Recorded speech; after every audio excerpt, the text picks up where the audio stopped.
सबसे पहले मुस्कुराइए कि आप लखनऊ में हैं। मैं पहली बार आया हूँ, अरे पहली बार तो नहीं, लेकिन अब आया हूँ ठीक से, तंबू लेके आए हैं, तो अब हमारे पास मुस्कुराने की वजह है। तो हमारी टीम के लोग आजकल ऐसे ही बोलते हैं, मुस्कुराइए कि आप भी लखनऊ में हैं। वाह, ये कह रहे नवाबों के शहर में आपका स्वागत है। और देख के लग रही नवाब साहब है एकदम। नवाब साहब, तो आपके जो आखिरी नवाब थे वाजिद अली शाह, मतलब आखिरी तो आप हैं, लेकिन इतिहास की पुस्तकों में जो झूठ लिखा हुआ है कि आखिरी वो थे। तो बड़े अच्छे शायर भी थे, आपको पता ही होगा उनके बारे में ना, बड़े कलाकार आदमी थे वो। तो उन्होंने एक शेर में ये बात कही थी कि मैं मर तो जाऊंगा, पर मरने के बाद भी लखनऊ की फिक्र रहेगी मुझे। इतना उनको मोहब्बत थी अपने शहर से। और हम लोग हिंदी साहित्य में एक कहानी पढ़ते, शतरंज के खिलाड़ी, तो वो कहानी इस बात का जिक्र है कि लखनऊ में कैसे अंग्रेजों ने आपके आखिरी नवाब को, जो कि एक कायदे के इंसान माने जाते थे, कैसे उनकी सत्ता छीनी, और कैसे यहाँ के कई लोग अपने खेल में इतना मसरूफ रहे, व्यस्त रहे, कि उन्होंने अपनी जिम्मेदारियों का निर्वाह नहीं किया। और वहां से फिर करीब 90 साल की गुलामी जो लखनऊ की रही 1947 तक, वो प्रसंग बड़ा मजेदार है। तो नवाब साहब, शुक्रिया आपका स्वागत करने के लिए। और तो नवाबों के शहर में आम जनता आई है।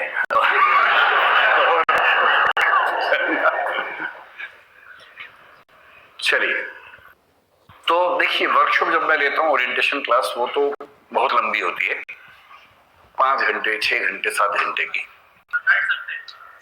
आप तो बैठ जाएंगे, लेकिन मुझे पता लगा कि बहुत सारे पेरेंट्स भी आए हुए आज, दूसरे रूम में बैठे हैं। मैं ये नहीं चाह रहा कि उनको ये लगे कि ये तो बड़ा ही सितमगर किस्म का आदमी है,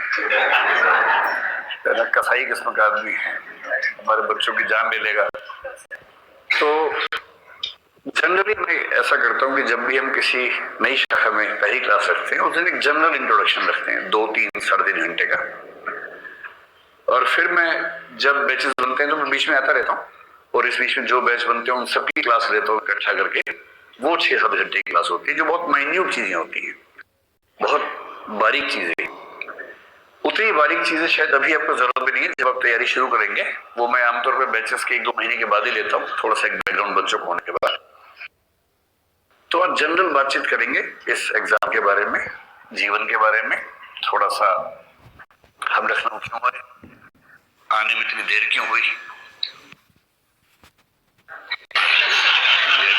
देर है दुरुस्त है भी ठीक है, और वो भी था देर ना हो जाए, कहीं देर ना हो जाए, दोनों। तो बहुत इंटरेस्टिंग बात है कि जब हम, देखिए मैं बेसिकली बहुत सुस्त आदमी हूँ, और मेरा मन करता है कि मैं बस कहीं अकेला पढ़ रहा हूँ, कुछ किताबें मेरे पास हूँ, और मुझे न रोके न रोके, और मैं आराम से पढ़ूं लिखूं, तो ये मन ज्यादा करता है। तो दिल्ली में बहुत सालों से पढ़ रहे थे, पढ़ा रहे थे, और सब ठीक चल रहा था। तो बाद में 2018 के आसपास हमारी टीम ने तय किया कि हमें अब दिल्ली के बाहर कहीं जाना चाहिए। तो 1850s के आसपास, आपको पता है कि वाजिद अली शाह आपके आखिरी नवाब यहाँ पर से सत्ता में 56 तक वो रहे। फिर उनको, उसी समय दिल्ली में मिर्जा गालिब हुआ करते थे, और मिर्जा गालिब के एक कॉम्पिटिटर थे, उनका नाम था जौक, अली इब्राहिम जौक। बड़े अच्छे शायर थे, बहादुर शाह जफर के सबसे प्रिय शायर थे वो। तो वो भी उतने सुस्त थे जितना मैं हूं। तो उस समय क्या था कि शायरों के लिए सबसे अच्छी जगह थी दक्कन। दक्कन आप समझते हैं, जो हैदराबाद के आसपास का इलाका है। वहां शायरी की बड़ी कद्र थी उस समय। तो उन्हें कई लोगों ने ऑफर दिए कि यार तुम यहाँ आ जाओ, कहाँ दिल्ली में पढ़े हो, दिल्ली में मुगल शासन खत्म होने के कगार पे है, कब अंग्रेज लूट लेंगे क्या भरोसा, तुम हैदराबाद में आओ, दक्कन में आओ, वहां जो मजा आएगा वो कहीं नहीं आएगा। तो उन्होंने एक शेर लिख के भेजा और लिखा,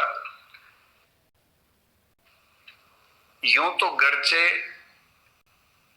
इन दिनों गरचे दक्कन में है बड़ी कद्रे सुखन। मैं समझाऊंगा इसका मतलब। इन दिनों गरचे दक्कन में है बड़ी कद्र ए सुखन। समझ, सुखन का मतलब होता है कविता, पोइट्री। कद्र मतलब कद्र, रिस्पेक्ट। गरचे मतलब हम जानते हैं, दक्कन मतलब दक्कन। इन दिनों गरचे दक्कन में है बड़ी कद्र ए सुखन, कौन जाए जौक पर दिल्ली की गलियां छोड़कर। वो आदमी दिल्ली का दीवाना था, मैं भी ऐसा ही हूं, दिल्ली का दीवाना भी हूं, और वही पड़ा रहता हूं चुपचाप पढ़ने लिखने में। तो जब तय हुआ कि जाना है, मैं सोचा कहां जाएं, तो हमने एक सर्वे किया। इंटरेस्टिंग बात है कि उस सर्वे में नंबर 1 पर लखनऊ का नंबर आया। रोचक बात, मतलब ये अलग बात है कि हम यहाँ बहुत बाद में आए। इसकी भी एक छोटी सी कहानी है, आपको 2 मिनट में समझा के फिर यूपीएससी पे आते हैं।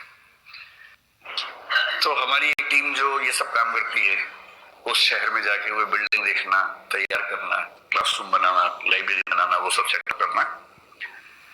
उस टीम को कहा कि आप देखिए। उन्होंने वहां भी देखा, नंबर 2 पे इलाहाबाद था, नंबर 3 पे जयपुर था, उन सबको देखा। 3 साल तक हमें लखनऊ में कोई ऐसी बिल्डिंग मिली ही नहीं जहां हम अपना ये काम शुरू कर सके। अब बड़ा आश्चर्य होगा, क्योंकि हमारी शर्त ये थी कि हम वहीं शुरू करेंगे जो पूरी तरह से वैलिड, लीगली अप्रूव्ड जगह होगी। इलीगल जगह पे काम नहीं करेंगे। इलीगल का मतलब जो घरेलू इलाका है, रेजिडेंशियल इलाका है, जहां चल रहा है, लखनऊ में चल रहा है, लेकिन वो लीगल नहीं है। मैं नाम नहीं बोलूंगा, लगभग सारा लखनऊ वैसे चल रहा है। आपको आश्चर्य होगा जानकर, इसके पीछे 3 साल हमने रिसर्च की है। और दूसरा, हमारी कंडीशन हमेशा यह रहती है कि कोई भी ऐसी बिल्डिंग जो बच्चों के लिए बहुत सेफ हो। अभी आपने देखा दिल्ली में एक हादसा हुआ एक बिल्डिंग में आग लगने से। ऐसे हादसे हजारों बिल्डिंग्स में हो सकते हैं, और केवल पढ़ाई की बात नहीं है, किसी भी तरह के ऑफिस में हो सकते हैं, किसी भी तरह के दुकान में हो सकते हैं। क्योंकि अभी हम फायर सेफ्टी को लेकर, बाकी सेफ्टी को लेकर बहुत ही एक ऐसे समाज है जहां चीजों पर ध्यान नहीं दिया जाता। मुझे खुशी है कि हम लोग उस कतार में शामिल नहीं हैं, और हमारे दृष्टि में हर क्लासरूम में आपको कम से कम 2, कहीं कहीं 3, कहीं कहीं 4 रास्ते बाहर जाने के मिलेंगे। इस मॉल में खूबसूरत बात यह है कि बाहर निकलने के 3 रास्ते हैं मॉल से, क्लासरूम से तो है ही। तो खुदा न खास्ता, भगवान ना करे कभी कोई ऐसी दुर्घटना हो भी, तो कम से कम ऐसा नहीं है कि किसी बच्चे को या किसी व्यक्ति को नुकसान हो। 3 की मशक्कत के बाद फाइनली ये जगह हमें मिली, पर्याप्त स्पेस मिला। उस बीच में इलाहाबाद में जगह भी मिल गई, बन भी गया, शुरू भी हो गया। जयपुर में जगह भी मिल गई, बन भी गया, शुरू भी हो गया। यहाँ का नंबर नहीं आ रहा था, और मैं कम से कम 10 बार इस बीच में लखनऊ आया, क्योंकि जब जब कुछ मिलता था कि एक बिल्डिंग मिली है तो देखने आता था अपनी टीम के साथ। फिर छोटा मुंह लेके लौट जाता था कि क्या क्या क्या दिखाते हो भाई। एक बार एक बड़ी अच्छी बिल्डिंग मिली, वो रेलवे लाइन के एकदम साथ में थी। 10 मिनट में 3 ट्रेन गुजर गई वहां से। ये तो बड़ा मुश्किल काम है। तो फाइनली ऐसा होता कई बार, जैसा इन्होंने फरमाया, देर आए दुरुस्त आए। दुरुस्त आए हैं, देर तो हुई लेकिन दुरुस्त हैं। और मैं ये बहुत खुशी से आपको बताना चाह रहा हूं कि हमारा जो इंफ्रास्ट्रक्चर है दृष्टि का लखनऊ का, वो हमारी किसी भी दूसरी शाखा से बेहतर है। पहली बार ऐसा हुआ। अगर आप देखेंगे तो इस मॉल में ये 2nd फ्लोर है, 3rd फ्लोर है, ये पूरे हमारे पास है। 1st फ्लोर करीब 70-80% हमारे पास है। जितनी जगह है उतनी जगह हमारे पास मुखर्जी नगर या करोल बाग या प्रयागराज या जयपुर में एक साथ कहीं भी नहीं है। वहां बिखरी बिखरी होती है, यहाँ एक साथ है। और इसलिए पहली बार ऐसा हुआ कि हमने ब्रांच शुरू करने से पहले एक लाइब्रेरी बनाई 500 बच्चों की, जो नीचे के फ्लोर पे है। क्योंकि हमने पिछले 2 साल में देखा है कि मेंटरशिप के बिना काम नहीं बनता है, और मेंटरशिप ठीक से करने के लिए चाहिए लाइब्रेरी। और लाइब्रेरी में तो हम बच्चों को भूत बना देते हैं, मार मार के। डरना नहीं है, मारते नहीं है, मतलब उनको परेशान करते हैं। उनको पढ़ने के लिए परेशान करते हैं, दबाव बनाते हैं, उनके टारगेट्स पूरे करवाते हैं। और जब वो प्रीलिम्स के लिए 6-7 महीने ठीक से पढ़ते हैं हमारी मेंटरशिप टीम के निर्देशन में, और फिर मेंस के समय 3 महीने, उस समय उनकी उंगलियां सूज जाती हैं लिख लिख के, क्योंकि उनको प्रैक्टिस करवानी पड़ती है बहुत ज्यादा। तो फिर रिजल्ट आता है। पिछले 2 साल में हम लोगों ने बड़ी मेहनत की मेंटरशिप में, आपने देखा हुआ इस साल रिजल्ट हिंदी माध्यम का पिछले कई सालों की तुलना में ज्यादा आया है। सब ठीक रहा तो इस बार जो मैंने प्रॉमिस किया हुआ है, कितना किया हुआ है? 75 किया हुआ है। मैंने कहा 75 जरूर करेंगे, हो सकता है कोशिश करेंगे 100 तो चला जाए, लेकिन 75 का प्रॉमिस है। इस साल प्रीलिम्स का पेपर जैसा है आपको अंदाजा है ही कैसा है, और उसे क्या कहें, जीनोसाइड कह सकते हैं उसे। जो हिटलर ने किया था कुछ वैसा यूपीएससी ने शायद कर दिया। हालांकि वो एक इंटरप्रिटेशन है, एक दूसरी इंटरप्रिटेशन में हमारे पास है। प्रीलिम्स के मेंटरशिप प्रोग्राम जो हमारा है, मैं जिक्र करूंगा बीच में उसमें, पिछले साल हमारे पास उससे केवल 47 बच्चे प्रीलिम्स पास कर पाते पिछले साल,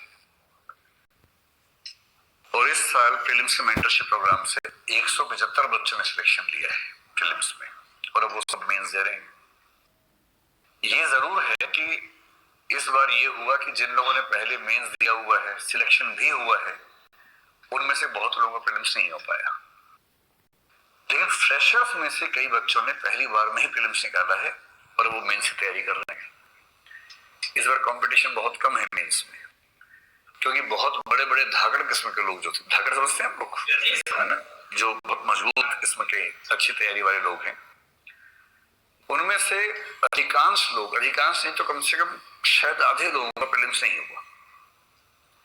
और जब उनका हुआ ही नहीं तो वो कंपटीशन से बाहर हो गए।